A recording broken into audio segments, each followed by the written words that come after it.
क्या हो अगर किसी की जान चली जाए सिर्फ एक वीडियो बनाने के चक्कर में। ऐसा ही कुछ होता है यमी के साथ। यमी की लाइफ का बहुत बढ़िया दिन चल रहा था, पर उसे क्या पता था कि आने वाली 5 मिनटों में उसकी सारी की सारी जिंदगी तब्दील होने वाली थी। वो एक ऐसी जगह फंसने वाली थी कि उसे कोई बचाने वाला भी नहीं होगा और उसे चारों ओर अंधेरा दिखाई देगा जैसे कि पाताल लोक हो, और वो कुछ ही मिनटों में अपनी जान के लिए तड़पती हुई दिखाई देगी। जी हाँ, ऐसी ही स्टोरी है एमी मेरिया की। इसने कुछ ऐसा देखा कि कोई भी अपनी लाइफ में ऐसे फंसना नहीं चाहेगा। एमी को एडवेंचर में रहना और नई नई चीज़ें ट्राई करना बहुत ज़्यादा पसंद था, तो इसीलिए उसने अपनी फ्रेंड एंड्रियो को कॉल किया, जो कि एक डाइवर एक्सपर्ट और ट्रेनर भी था।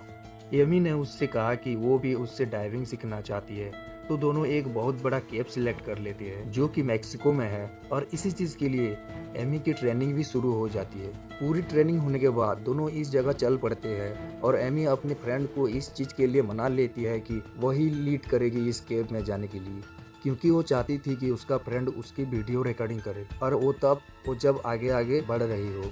यही ही एमी की सबसे बड़ी गलती होने वाली थी।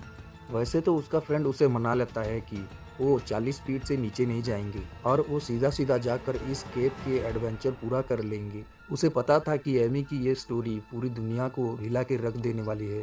तय किए गए दिन 11:26 पर वो डाइविंग शुरू कर देते हैं, और जैसे उन्होंने डिसाइड किया था कि एमी ही इस डाइव को लीड करेगी, ऐसा ही होता है। वो 25 मिनट स्विमिंग करते हैं और एडवेंचर करते हैं और नई नई चीज नीचे देखते हैं। इसके बाद एमी का दोस्त उसे एक लाइट दिखाता है जो कि नेचुरल लाइट होता है, और वो किसी केव की। और ये चीज इनके लिए एक खुशी वाली भी थी, क्योंकि उनका एक माइलस्टोन पूरा होने वाला था। डाइवर पहले तो एयर प्रेशर चेक करता है और फिर बाद में ये चीज चेक करता है कि वो 40 फीट से नीचे ना जाए, क्योंकि ये खतरे का निशान था। ये चेक करने के बाद वो एमी को ग्रीन सिग्नल दे देता है कि वो अब नीचे जाने के लिए तैयार है। लेकिन एमी को क्या पता था कि ये ग्रीन सिग्नल उसकी लाइफ में बड़ा सा रेड स्टॉप लाइन लाने वाला था। वो दोनों आगे बढ़ते हैं और उन्हें दिखते हैं दो नए रास्ते। एक वो रास्ता था जो पहले भी टूरिस्ट यूज करते थे, और एक वो रास्ता जो सभी अवॉइड करते थे डेंजर मानकर। लेकिन एमी बिना डरे इस रास्ते जाना शुरू कर देती है। आगे जाकर वो लोग ऐसी चीजें देखते हैं कि वो अभी पागल से हो जाते हैं कि हमने क्या देख लिया। वहाँ पर था नेचर का एक ऐसा नज़ारा जो दोनों ने पहले कभी नहीं देखा था, और इस एडवेंचर पर एमी इसी मौके को रिकॉर्ड करना चाहती थी, तो उसका दोस्त वही करता है। पर जिन लाइट के साथ वो दोनों आसपास देख पा रहे थे उन्हें अब करना पड़ता है, क्योंकि वो चाहते थे कि उनकी फोटोज और वीडियो में नेचुरल लाइट ही आए जो वीडियो बढ़िया बन सके। रिकॉर्ड की गई वीडियो एमी को बहुत ज्यादा पसंद आती है और वो खुश भी होती है। ऐसे ही दोनों आगे बढ़ना शुरू कर देते हैं, और जो लाइट एंड्रयू ने बंद की थी वो ऑन करना भूल जाता है, और वो फिर भी स्विमिंग करना शुरू कर देते हैं। आगे जाकर एमी को दो रास्ते दिखाई देते हैं। ये दोनों रास्ते ही केव को जाते हुए दिखाई दे रहे थे। एमी का पहला कोई भी एक्सपीरियंस नहीं था, तो उसे नहीं पता था कि किस तरफ जाना है। वो पीछे घूमने को ट्राई करती है, पर उसे कुछ दिखाई नहीं देता। तो केव में हम बोल भी नहीं सकते थे, तो इसी वजह से उसके दोस्त को भी समझ नहीं आ रहा था कि एमी ऐसा क्यों कर रही है। अगर उसे पता होता तो आगे बढ़ता और उसे रास्ता बताता, पर एमी राइट जाने की वजह से लेफ्ट चूज करती है और आगे बढ़ जाती है। जब वो आगे जाकर देखती है तो उसे पीछे भी कुछ दिखाई नहीं देता, और इसी टाइम पर ये स्टोरी डार्क मोड ले लेती है। ये केव के अंदर बिल्कुल भी रोशनी नहीं होती, तो इसी वजह से लाइट्स ऑन होने के बाद भी एमी को सिर्फ अपने सिर के थोड़ी आगे तक ही दिखाई दे रहा था। पहले तो उसे कोई शक भी नहीं होता, लेकिन फिर वो स्माइल करता है और उसे लगता है कि उसका फ्रेंड उसके साथ आ रहा है, लेकिन कुछ भी ऐसा नहीं होता। एमी अपनी लाइट को ऑन ऑफ करना शुरू करती है और सिग्नल देती है कि उसका दोस्त उसे देख ले, लेकिन काफ़ी देर आसपास स्विम करने के बाद भी उसका दोस्त उसे नहीं मिलता। उसने ये क्या कर लिया था, ऐसा ही सोचकर वो परेशान होना शुरू हो गई। और दूसरी ओर एंड्रयू भी कैमरा बंद करके जब लाइट ऑन करता है तो उसे पता चलता है कि एमी उसके पास नहीं है। अब कुछ ही मिनट पहले दोनों एक साथ थे, अब ऐसा क्या हो गया कि एमी उसे नहीं मिल रही। ये चीज सोचकर उसका दोस्त परेशान हो जाता है। फिर जल्द ही वो एक्टिव हो जाता है और अपने आसपास एमी को ढूंढने लग जाता है, क्योंकि उसके दिमाग में ये चीज आ गई थी कि अगर एमी कहीं पैनिक कर गई या डर गई तो उसके लिए नई दिक्कत आ सकती है।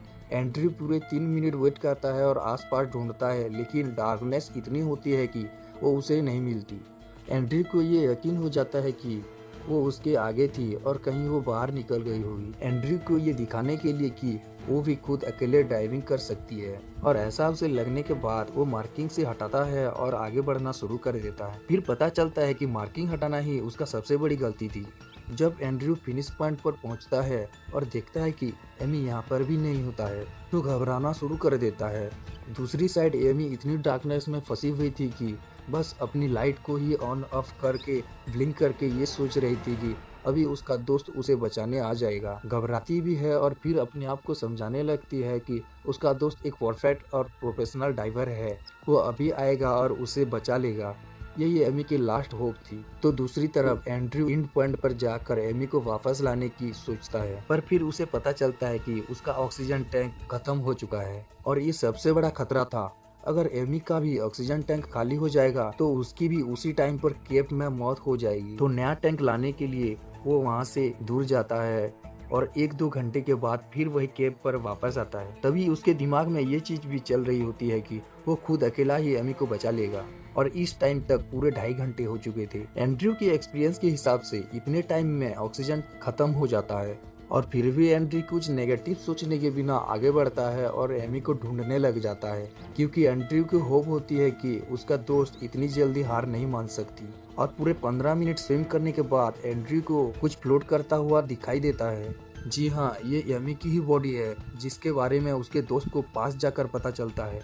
एक चीज देखकर तो वो पागल सा हो जाता है कि एयर वाली पाइप एमी के मुंह में नहीं है, वो बाहर पानी में लटकी हुई दिखाई दे रही थी। यही वो टाइम था जब एंड्रयू सोच रहा था कि एमी को वो अभी भी बचा सकता है, लेकिन ऐसा कुछ भी नहीं हुआ। ये था एमी का अंत। वो बहुत ट्राई करता है, अपने पाइप भी एमी के मुंह में डालता है और एयर देने की ट्राई करता है और बहुत सारे तरीकों से एमी को सपोर्ट करता है कि किसी न किसी तरह उसे सांस मिले और वो बच जाए, लेकिन तब तक बहुत देर हो चुकी थी।